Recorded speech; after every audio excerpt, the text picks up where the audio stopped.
دوسری طرف قرآن کی تعلیم دینے پر خلیجی ریاست میں جرمانہ عائد۔ متحدہ عرب امارات نے پرائیویٹ قرآن کی کلاسز سے متعلق سخت قوانین کے ساتھ ساتھ اب جرمانہ بھی عائد کرنا شروع کر دیا ہے۔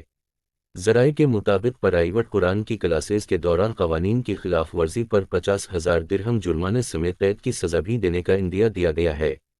واضح رہے، اماراتی حکومت کی جانب سے مخصوص پالیسیز کے تحت پرائیویٹ سینیٹرز کو کام کرنے کی اجازت دی گئی ہے۔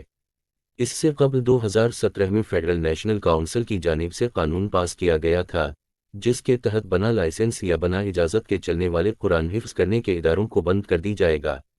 جبکہ اس کے بعد ایک اور قانون سب کی توجہ حاصل کر گیا تھا، جس میں لائسنس کے بنا مساجد میں حفظ قرآن، مذہبی تعلیمات، مذہبی کتابوں تقسیم سمیت زکوٰۃ جمع کرنے پر پابندی عائد کی گئی تھی۔ تاہم اس سب میں حکومت کی جانب سے حفظ قرآن کے پرائیویٹ سینیٹرز کو اجازت بھی دی گئی ہے، لیکن اس حوالے سے واضح گائیڈ لائنز بھی دی گئی ہیں۔ گائیڈ لائنز کے مطابق پرائیویٹ سینیٹرز چلانے کا حل وہی شخص ہوگا جس کی عمر 21 سال سے کم نہ ہوئے، درخواست گزار متحدہ عرب امارات کا شہری ہو، جبکہ شہری کے پاس اچھا برتاؤ کا سرٹیفکیٹ ہونا لازمی ہے، جبکہ درخواست گزار اس سے قبل کسی بھی طرح سے سزا کا مرتکب نہ ہوا ہو۔ مصالحہ جات میں زہریلے کیمیکل کا استعمال، بھارت پکڑا گیا۔ خطرناک کیمیکل کے استعمال پر بھارت کو رسوائی کا سامنا۔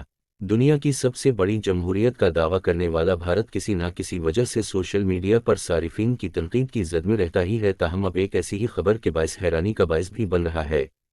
حال ہی میں بھارتی مصالحہ جات کے حوالے سے ایک ایسی خبر آئی ہے جس نے انٹرنیٹ صارفین سمیت خود بھارتیوں کو بھی تشویش میں مبتلا کر دیا ہے۔ غیر ملکی میڈیا رپورٹ کے مطابق Hong Kong food safety centre کی جانب متعدد بھارتی مصالحہ جات اور ڈرائی فروٹس پر پابندی عائد کر دی ہے۔ بھارت کو کوالٹی کے معیار کے حوالے سے عالمی طور پر رسوائی کا سامنا کرنا پڑا ہے، جبکہ بھارتی مصالحہ جات کمپنیوں کو زہریلے کیمیکل ایتھائلین آکسائڈ کے استعمال پر وارننگ دی گئی تھی۔ تاہم بھارتی کمپنیوں کی جانب سے غیر سنجیدگی کا مظاہرہ کیا گیا، جس پر اب اتھارٹی نے بڑا قدم اٹھا لیا ہے۔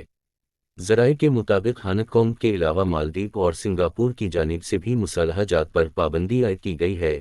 دوسری جانب پچھلے 5 سال کے دوران یورپی یونین کی جانب سے بھی 500 سے زائد بھارتی مصالحہ جات پر پابندی عائد کی جا چکی ہے، جبکہ امریکہ کی جانب سے بھی گزشتہ سال 30% سے زائد بھارتی مصالحہ جات کو کیمیکل کی ملاوٹ کی بنا پر واپس کر دیے گئے تھے۔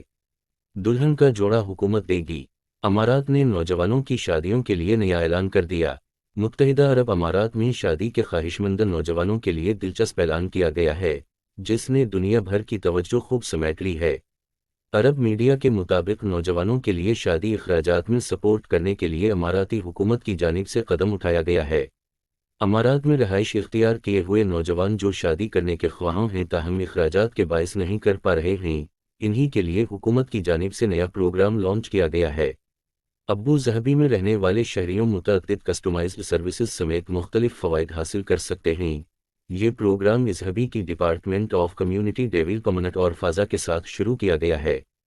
شادی کرنے والے افراد فضا کی ویب سائٹ پر رجسٹریشن کرا سکتے ہیں، جہاں ویب سائٹ ممبران کو مختلف قسم کی ایکسکلوسیو فوائد کی آفرز دے رہی ہے۔